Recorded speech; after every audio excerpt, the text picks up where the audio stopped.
안녕하세요, 한상기입니다. 오늘 소개해드릴 차는 랜드로버 더 뉴 레인지로버 스포츠입니다.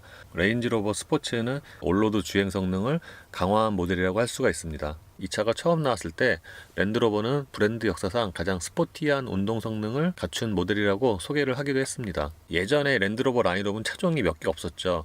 그러다가 모델 수를 늘려나가기 시작을 했는데 이 레인지로버 스포츠가 그 중에 하나입니다. 그 이후에 이보크도 나오고 벨라도 나왔죠. 레인지로버 스포츠는 2005년에 데뷔를 했고요. 현행 모델인 2세대는 2013년에 데뷔를 했습니다. 그리고 지금 보시는 부분 변경 모델은 2017년에 데뷔를 했고요. 작년부터 국내 판매가 시작이 됐습니다. 부분 변경 모델의 핵심은 안팎의 디자인인데 기존에 비해서 편의 장비가 많이 개선이 됐습니다. 참고로 레인지로버 스포츠는 D7 플랫폼을 공유를 하는데 이 중에서 레인지로버 디스커버리와 같이 쓰는 D7U 플랫폼을 사용을 합니다. 국내에서 판매되는 디젤은 세 가지 트림인데 지금 보시는 차는 가장 상위 트림인 오토 바이오그래피 다이내믹입니다. 가솔린은 3리터 슈퍼차저와 5.0 SVR 모델도 있죠. 외관 디자인은 기존의 틀을 유지를 하면서 몇 가지 요소를 바꿨습니다. 예를 들어서 범퍼 하단 쪽의 디자인이 바뀌었고 저것 때문에 좀 더 스포티한 느낌이 나는데, 물론 레인지로버 스포츠는 기존의 디자인도 많이 스포티하죠. 밖에서 보면은 이 넓은 전폭 때문에 웅크리고 있는 것 같은 그런 자세가 나오고요. 그러니까 키가 큰 SUV 치고는 꽤 스포티한 실루엣입니다. 이 LED 헤드램프도 새롭게 바뀌었는데 하이빔 어시스트나 그 조향시 같이 연동이 되는 그런 기능도 포함이 되어 있고요. 시퀀셜 타입의 방향 지시등도 좀 특이하죠. 보통은 일자잖아요. 근데 이 차는 지금 보시는 것처럼 곡선으로 디자인이 됐습니다. 본인 양쪽에 있는 이 장식은 좀 과감한 디자인이고 여기에도 레인지 로버라고 새겨져 있습니다. 여기에 벤트는 뚫려 있는 것 같은데 이 팬더 쪽은 막혀 있는 장식입니다. 약간 특이한 게 이 사이드 미러에서 바닥을 비추는 그 조명이 있잖아요. 그런 차들이 점점 늘어나고 있는데 보통은 브랜드 엠블렘인데 이 레인지로버 스포츠는 차 그림이에요. 레인지로버 시리즈답게 레인지로버 스포츠도 꽤 큰 차죠. 전장보다는 일단 전폭이 커서 그 실제 사이즈보다 좀 크게 느껴지는데 측면에서 보면은 그 전폭이 느껴지지 않으니까 확실히 레인지로버보다는 좀 작구나라는 느낌이 있습니다. 참고로 레인지로버 노멀 휠베이스보다는 전장만 조금 짧고요. 나머지의 수치는 거의 같습니다. 리어는 범퍼와 머플러의 디자인이 조금 변경이 됐고요. 이 뒤 역시도 저 시퀀셜 타입의 방향지시 등 디자인이 좀 특이하죠. 그리고 스포츠 배지 뒤에는 오토 바이오그래피라고 붙는데 사실 요거만 아니면은 이 차가 오토 바이오그래피라는 것을 알기가 조금 힘들 것 같아요. 외관의 차이는 그렇게 크진 않거든요. 타이어는 컨티넨탈의 크로스 컨택트 LX 스포츠, 사이즈는 275에 45와 21입니다. 레인지로버 스포츠에서 가장 큰 휠 사이즈고요. 아래 트림에는 20인치가 들어가죠. 같은 21인치라고 해도 마감이 조금 다른데 이 오토 바이오그래피에 적용된 21인치 휠은 다이아몬드 턴드 피니쉬입니다. 실내의 디자인은 전형적인 랜드로버죠. 저 대시보드 라인은 완전 수평을 이루고 있고요. 저런 디자인 때문에 그런지 모르겠지만 실내 탔을 때 좀 단단해 보인다는 그런 느낌이 있어요. 보통 외관 디자인에서 단단해 보인다는 느낌을 받는 차는 뭐 꽤 있지만 실내에 탔을 때 이렇게 좀 단단하다, 견고하다 그런 느낌을 받는 차는 별로 없거든요. 그러니까 부드러운 실내 소재와는 좀 다른 느낌이죠. 다른 랜드로버처럼 이 실내 디자인은 충분히 고급스러운데 이게 밝은 색의 그 가죽이 들어가면서 그런 고급스러움이 좀 더 배가가 되는 것 같아요. 그리고 A필러부터 천장 전체에는 스웨이드가 적용이 됐죠. 이 스웨이드 같은 경우에는 약간 좀 따뜻한 느낌을 주기도 하는데 그 시각적으로도 고급스럽고 만졌을 때도 상당히 부드럽습니다. 근데 A필러를 손으로 만져보면은 저기에 씌워진 그 스웨이드의 두께가 아주 그렇게 두꺼운 것 같진 않아요.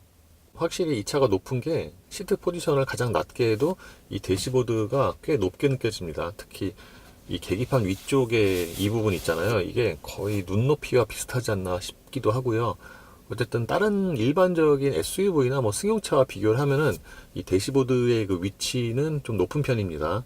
그리고 시동 버튼의 위치도 다른 차들에 비하면 좀 높죠. 보통 다른 차들의 시동 버튼은 뭐 이 정도 어디쯤에 있잖아요. 근데 레인지로버 스포츠는 이 위에 있는 송풍구와 거의 같은 라인에 있어요. 그리고 이쪽에 보면은 버튼이 있는데 자세히 보면은 상하로 이렇게 나눠져 있어요, 버튼이. 그러니까 밑에 걸 누르면은 이 밑에 있는 글로박스가 열리고 위에를 누르면은 이 위에 있는 글로박스가 이렇게 오픈만 되고 이렇게 열리진 않아요. 그러니까 손으로 열어줘야 되고 밑에 있는 것과는 달리 놓으면은 이렇게 닫힙니다. 이 밑에 있는 글로우 박스는 용량이 꽤 큰 편이고요. 이 상단의 수납 공간 용량이 그렇게 크지는 않죠. 요즘에 랜드로버는 듀얼 모니터를 사용을 하고 있고요. 이 위에는 와이드 타입이죠. 그리고 평소에는 이렇게 접혀 있다가 시동을 온 하면은 이렇게 틸팅이 됩니다.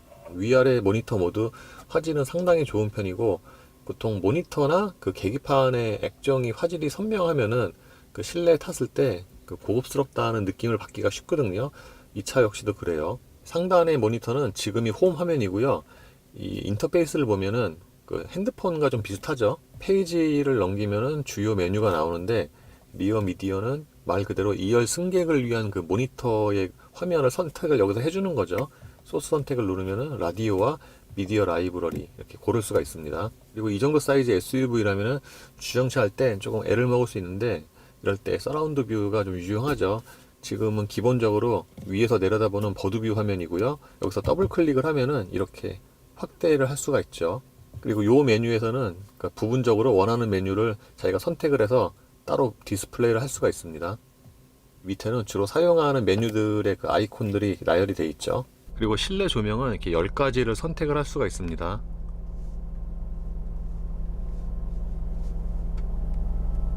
보통 이 하단에 모니터가 있으면은 공조장치만 나오는 경우가 많은데, 이 레인지로버 스포츠는 이 아래쪽의 모니터에 공조장치뿐만 아니라 다른 일부 차량 관련 그런 기능들도 같이 여기서 디스플레이가 됩니다. 지금은 실내 온도 화면이고요.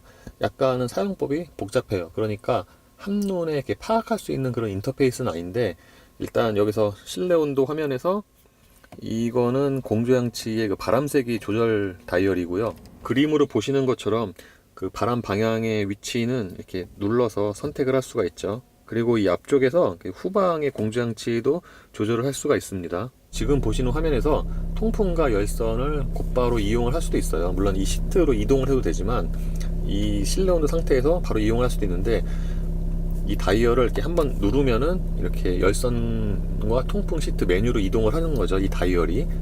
그래서 이쪽으로 돌리면은 3단계, 이 반대쪽으로 돌리면은 통풍이 3단계 이렇게 조절이 됩니다. 시트 메뉴로 이동을 해서 시트 그림을 그냥 그대로 누르면 이렇게 해도 작동이 되긴 하죠. 이 앞쪽에서 이 후방의 시트 열선을 조절을 해줄 수가 있어요. 2열까지 통풍 시트가 마련이 된 거는 꽤 메리트가 있습니다.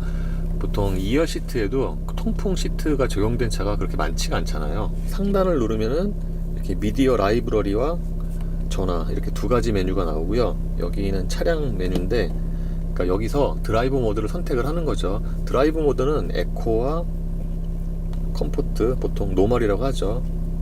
그리고 여기 오프로드, 잔디 자갈 눈길 프로그램, 진흙, 모래 이렇게 5가지 기본적인 드라이브 모드가 있고요. 스포츠 모드는 기어 레버를 이렇게 왼쪽으로 젖히면은 곧바로 이동을 합니다. 설정에 들어가면은 이 디스플레이와 이 실내 온도의 그 메뉴를 세부적으로 설정을 할 수가 있습니다. 시동을 켰을 때 이 화면에서 기본적으로 보여지는 메뉴도 여기서 선택을 할 수가 있죠. 기어 레버와 컵홀더가 있는 부분은 위치가 좀 높은 편이에요. 그래서 손과의 거리가 그렇게 멀지가 않고요. 기어 레버는 전자식인데 상당히 좀 짧은 편이죠. 다른 전자식 기어 레버처럼 그 D모드 상태에서 시동이 걸렸을 때 그때 문을 열면은 자동으로 P로 체결이 되니까 혹시 모를 사고를 방지해주는 그런 효과도 있습니다. 여기 다이얼은 드라이브 모드 선택인데, 그러니까 드라이브 모드를 그 모니터에서 선택을 할 수도 있지만 이 다이얼을 돌려서 선택을 할 수도 있어요. 이렇게 돌릴 때마다 이 화면과 계기판에 이렇게 표시가 되죠. 그리고 이 버튼은 차고 높이 조절이고요. 컵홀더의 위치는 꽤 좋은 편이고요. 다른 차들처럼 그 위아래의 컵홀더 크기는 조금씩 달라요. 그리고 아이페이스처럼 이 병들을 잡아주는 이 날개는 곰으로 처리가 되어 있습니다. 커버 같은 경우에는 원터치는 아니에요. 보통 이 정도 차급이면은 원터치를 넣는 경우가 굉장히 많잖아요. 근데 원터치는 아니고요. 실내의 단점 중에 하나라면은 이 하이그로시가 좀 많이 쓰였죠.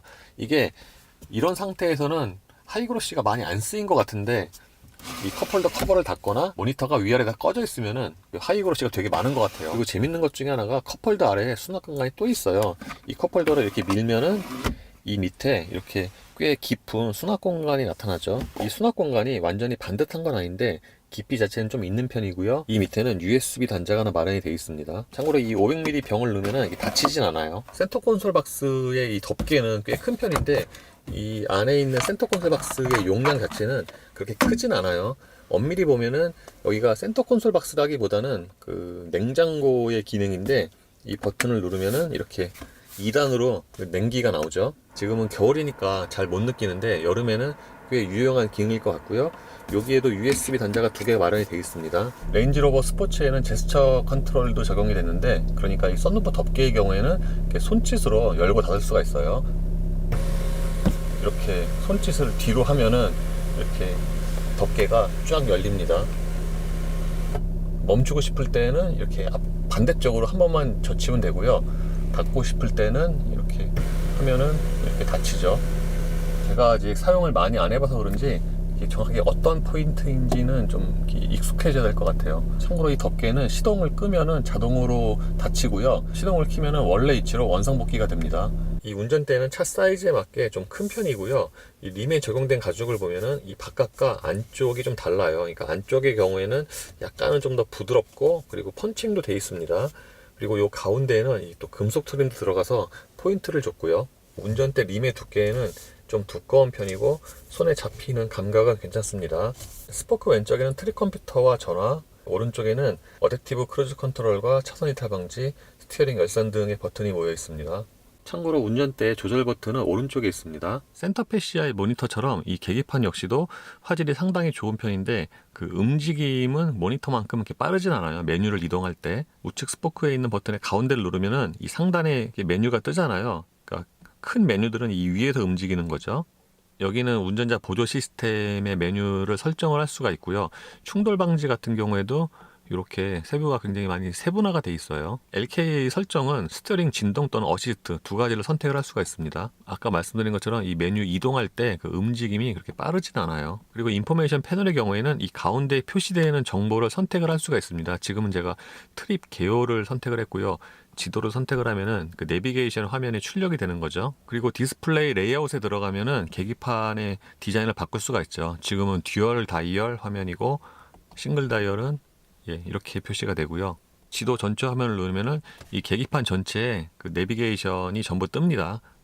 이건 좀 시간이 좀 지나야 돼요. 지금 보시는 것처럼 화면 전체에 운전자 지원 화면이 뜨죠. 근데 여러 개 화면을 봐도 이 듀얼 다이얼이 기존에 익숙한 그런 디자인이어서 그런지 가장 보기가 편한 것 같아요. 여기는 헤드업 디스플레이 화면이고요. 디스플레이 콘텐츠도 이렇게 선택을 할 수가 있습니다. 헤드업 디스플레이는 눈에 상당히 잘 들어오는 디자인이고요. 아까 말씀드린 그런 주행 정보 외에 이 드라이브 모드를 오프로드로 바꾸면은 이렇게 관련 정보도 표시가 되는데, 이 시인성이 꽤 괜찮은 편입니다. 드라이브 모드를 스포츠 모드로 바꾸면은 이 속도계 상단에 조그맣게 그 타코미터도 표시가 돼요. 이 시트의 쿠션은 꽤 탄탄한 편이고요. 여기에 세미 아날린 가죽이 적용이 됐죠. 그 국내에 팔리는 레인지로버 스포츠 중에서 이 오토 바이오그래피만 세미 아날린 가죽이 적용이 됐습니다. 이 가죽이 시각적으로 괜찮지만 만졌을 때의 촉감도 괜찮고요. 약간은 좀 미끄러운 편입니다. 성인 남자 기준으로 시트는 약간 좀 타이트하다고 느낄 수도 있는데, 실제로는 몸을 잡아주는 기능성은 꽤 괜찮아요. 특히 어느 부분이 괜찮냐면은 보통 날개죽지라고 하잖아요. 그 부분을 잡아주는 기능성이 좋아요, 운전을 하다 보면은. 그리고 다른 차들에 비해서 이 쿠션의 방석이 좀 긴 편이에요. 그러니까 기본적으로 지금처럼 쿠션의 앞부분을 확장을 하지 않아도 이 길이 자체가 충분해요. 시트의 좋은 것 중에 하나가 이게 팔걸이인데, 보통 암레스트가 이렇게 크게 있으면은 팔걸이가 따로 있는 경우는 별로 없잖아요. 근데 이 차는 이 암레스트가 또 따로 있습니다. 이 암레스트는 2단계로 높이가 조절이 되고요. 이렇게 내렸을 경우에 여기에 딱 그 팔을 걸치면은 상당히 편하네요. 그러니까 오른쪽 팔이 허공에 떠 있지 않으니까 확실히 좀 힘이 덜 들어요. 반면에 이 차의 가격과 급을 생각을 하면은 풋레스트의 장식이라든가 오르간 타입 가속 페달이 아닌 건 좀 아쉬운 부분이죠. 다른 랜드로버처럼 윈도우 버튼은 이 위쪽에 위치해 있죠. 그래서 처음에는 좀 헛손질을 하고요. 유리는 당연히 상하향 4개 모두 다 원터치고요. 도어 포켓의 용량도 충분한 편입니다. 특히 가운데 부분이 좀 넓어요. 이 차의 휠 베이스를 생각을 하면은 그 2열의 레그룸이 그렇게 넉넉한 편은 아니에요. 제가 앉았을 경우에 무릎과 앞시트 사이에 주먹이 2개가 꽉 끼게 들어가거든요. 그러니까 이 차의 뭐 전장이나 휠 베이스를 생각을 하면은 그렇게 무릎 공간이 넉넉한 편은 아닌 거죠. 2열 시트도 1열만큼 충분히 안락한데, 이 등받이의 각도 조절 폭이 그렇게 큰 편은 아닙니다. 지금 가까운 쪽에 있는 시트를 최대한 뒤로 뉘은 상태인데, 불편한 건 아니지만 조금만 좀 더 넘어갔으면 더 편하지 않았을까 싶습니다. 그리고 이 차가 가운데 바닥은 꽤 평평하게 처리를 했는데, 가운데 있는 시트는 앉으면은 좀 딱딱하죠. 보시는 것처럼 이렇게 정식 시트가 아니기 때문에 앉으면 좀 불편합니다. 그러니까 사실상 두 명이 앉으면 딱 맞는 공간이라고 할 것 같아요. 2열 승객을 위해서는 이 뒤에 별도의 공조 장치도 마련이 되어 있고요. 이 밑에 쪽에는 USB 단자 2개와 HDMI 단자가 마련이 되어 있습니다. 그리고 1열 시트의 헤드레스트 뒤에 2열 승객을 위한 이 모니터가 하나씩 마련이 된 것도 장점이죠. 암레스트는 면적이 꽤 넓은 편인데 이거를 내리면은 이렇게 넓은 면적의 암레스트가 나오고요. 여기에는 컵홀더와 이 정도의 수납 공간이 마련이 되어 있습니다. 그리고 이 부분을 별도로 또 접을 수도 있어요. 그러니까 일종의 스키스루 같은 거죠. 기본 트렁크 용량은 752리터, 2열 시트를 접으면 1658리터로 들어갑니다. 지금 보시는 것처럼 트렁크는 굉장히 네모 반듯하고요. 벽이 좌우의 폭보다는 높이가 높은 게 더 눈에 띕니다. 2열 시트를 접으면 이렇게 큰 공간이 생기는데 트렁크부터 2열 시트까지 반듯하게 이어지는 건 아니죠. 이 벽에는 C볼트가 마련이 되어 있고요. 이 아래쪽에는 이 스페어 타이어가 있죠. 짐을 싣고 내리기가 편하게 2열 서스펜션의 높이만 따로 조절할 수가 있습니다. 이 버튼을 누르면은 이렇게 올라가고요. 이게 원터치는 아니고 중간에 멈추면 딱 서죠. 그리고 계속 누르고 있어야 되죠. 지금이 최대한 높인 상태인데 꽤 높이 올라가죠. 예, 지금은 히터는 끈 상태이고요. 공회전 때의 엔진 소리는 어느 정도는 들어오는 편이에요. 음색 자체가 약간은 좀 굵은 편인데 보통 디젤이 베이스톤이고 가솔린보다 음색이 좀 굵잖아요. 근데 이 차는 그런 평균에 비해서도 그 음색이 약간 좀 더 낮고 좀 굵은 편입니다. 그래서 보통 디젤 엔진에서 예상할 수 있는 그 정도의 음량이고요. 그리고 운전대로의 진동은 잔잔하게 전달되는 편이고요. 이 시트로는 상대적으로 진동 억제가 잘 돼 있어요. 그러니까 운전대에 비해서 시트로의 진동은 좀 적은 편입니다. 이 차의 파워트레인은 3리터 디젤 엔진과 ZF 8단 자동 변속기로 조합이 되는데 3리터 엔진으로 최고 출력이 306마력이니까 리터당 100마력이 넘죠.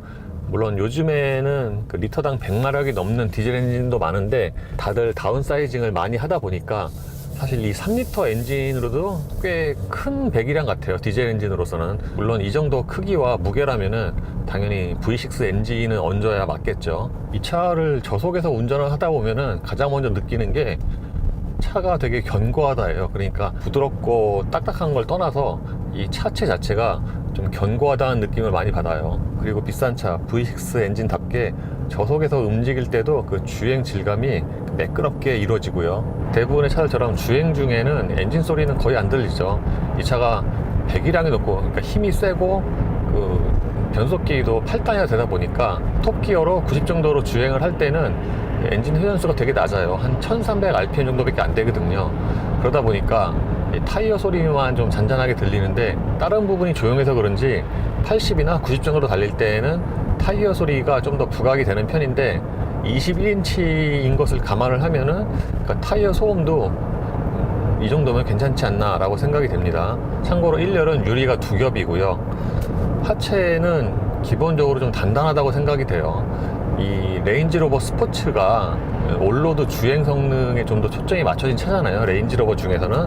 그래서 그런지 하체를 좀 더 단단하게 조였는데 그게 요즘에 주류가 되고 있는 올로드 성향의 SUV에 비하면은 약간은 좀 오프로드 같은 그런 느낌도 여전히 있긴 하죠. 레인지로버 스포츠 처음 나왔을 때 시승했을 때는 아, 랜드로버도 차를 이렇게 올로드 성향으로 만들 수도 있구나 라고 생각을 했거든요. 왜냐하면은 기존의 랜드로버와는 달리 이 스티어링의 유격도 되게 짧고 그래서 진짜 딱 올로드에서도 꽤 승차감이 좋고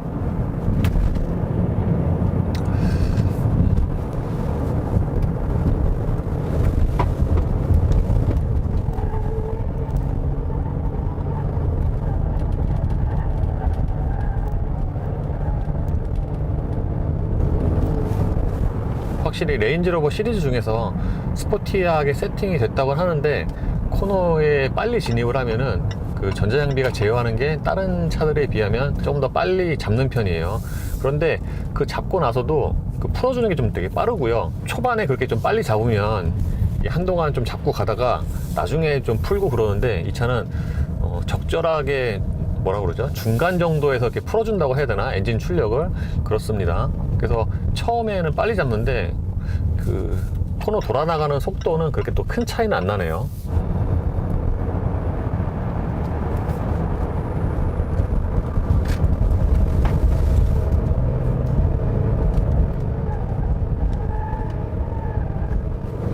오랜만에 레인지로버 스포츠를 타보니까 예전에 처음 탔을 때 생각이 나는데, 기존에 탔던 그 랜드로버와는 달리 그 스티어링의 반응이 되게 빠르고, 그래서 올로드에서도 꽤 재미있게 탈 수가 있었거든요. 이 차 역시도 오랜만에 타보니까 그때 그 느낌이 좀 생각이 나네요. 왜냐면은 그 코너 진입할 때 이 차가 되게 높고 차폭이 넓잖아요. 근데 회전할 때 보면은 조향을 했을 때 앞쪽이 움직이는 게 꽤 빨라요. 그러니까 이 차 저 앞에서 전폭을 보면은 뭔가 되게 둔할 것 같은데, 코너에서는 막상 코너에서 조향을 해보면은 그 앞쪽 머리가 돌아가는 게 꽤 민첩합니다. 민첩하기도 하지만 조향을 했을 때 그 반응이 좀 빠르다고 표현을 할 수도 있을 것 같아요. 이 차의 가속력은 일상 용도로 사용하기는 충분하죠. 차가 높고 무겁긴 해도 기본적으로 엔진 출력이 있다 보니까 동력 성능이 꽤 좋습니다. 제 동영상 기준으로 정지에서 200km까지의 가속 시간이 대략 한 34초 정도가 되는데 꽤 빠르죠. 고속으로 올라가면은 가속력이 처지기가 쉽잖아요. 물론 고속으로 올라가면 당연히 가속력이 둔화가 되긴 하지만, 이 차 높이와 뭐 무게를 생각을 하면은 생각보다는 꽤 꾸준하게 속도가 올라갑니다. 최고 속도는 225km고요. 제로백은 그 3.0 슈퍼차저 가솔린과 또 큰 차이가 안 나요. 거의 같습니다. 그러니까 이 차가 기본적으로 그 슈퍼차저보다 출력은 낮지만 토크가 더 높거든요. 최대 토크가 이 차가 70이 넘으니까, 그리고 급가속 기준으로 엔진의 회전 질감도 괜찮은 편이고, 이 차의 최고 출력이 4000rpm 이하에서 나오는데, 급가속할 때에는 4000rpm 부근까지 돌려도 그렇게 토크가 감소된다거나 그런 느낌이 없어요.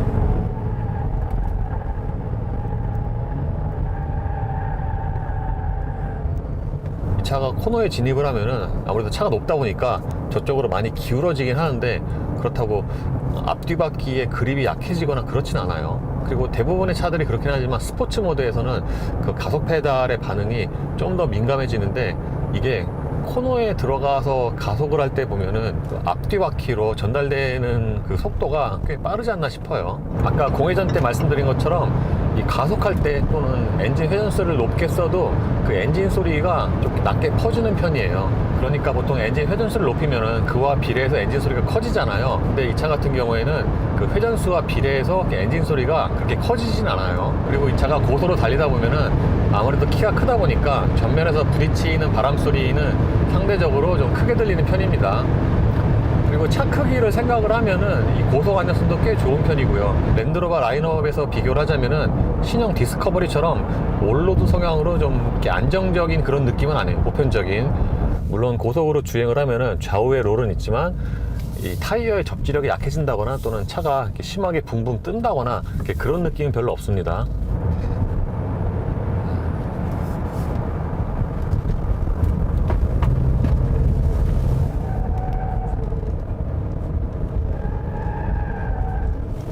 이 차는 코너 몇 번 돌아보니까 뒤보다는 앞이 좀 더 상대적으로 이렇게 단단하게 세팅이 돼 있지 않나 싶어요. 왜냐하면 코너에 진입하면 상대적으로 차 전체가 이쪽으로 기울어지잖아요. 근데 앞쪽이 좀 지지해주는 느낌이 더 강해요. 그래서 코너를 돌아 나가면서 조향을 할 때 그 앞쪽이 좀 더 민첩하게 움직이는 그런 느낌을 받지 않나 싶습니다. 어댑티브 크루즈 컨트롤은 차간거리 조절할 때 최대한 가깝게 설정을 한 다음에 길게 누르면은 그 차간거리 조절하는 그 기능이 사라져요. 그러니까 일반 크루즈 컨트롤이 되는 거죠.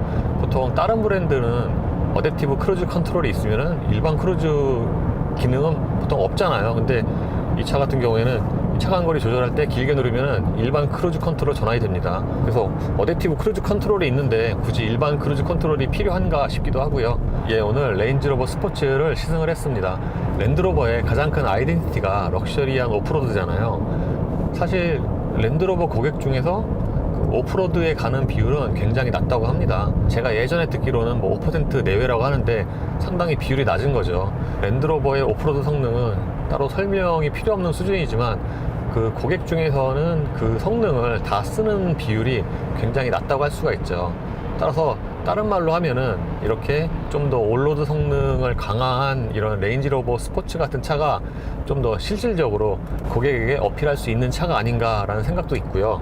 특히 이번에 탄 부분 변경 모델은 상품성이 개선이 되면서 기존에 비하면은 경쟁력이 좀 더 생겼다고 할 수가 있을 것 같아요. 단점으로는 이 계기판이 최대한 밝게 해도 이 조명 자체가 그렇게 야간에 충분히 밝은 것 같지가 않고요. 승차감 같은 경우에는 이게 호불호를 탈 수가 있어요. 그러니까 라인업에서 가장 스포티한데 이 스포티하게 다듬다 보니까 이 일상적인 용도에서의 그 승차감은 떨어진다고 느낄 수도 있습니다. 그래서 보통 통상적인 전형적인 올로드 같은 그런 승차감을 원하시면은 디스커버리가 좀 더 나을 수도 있어요. 그리고 차 크기를 생각을 하면은 2열의 무릎 공간이 넉넉한 편은 아니고요. 예, 이로써 더 뉴 레인지로버 스포츠의 시승을 마치겠습니다. 감사합니다.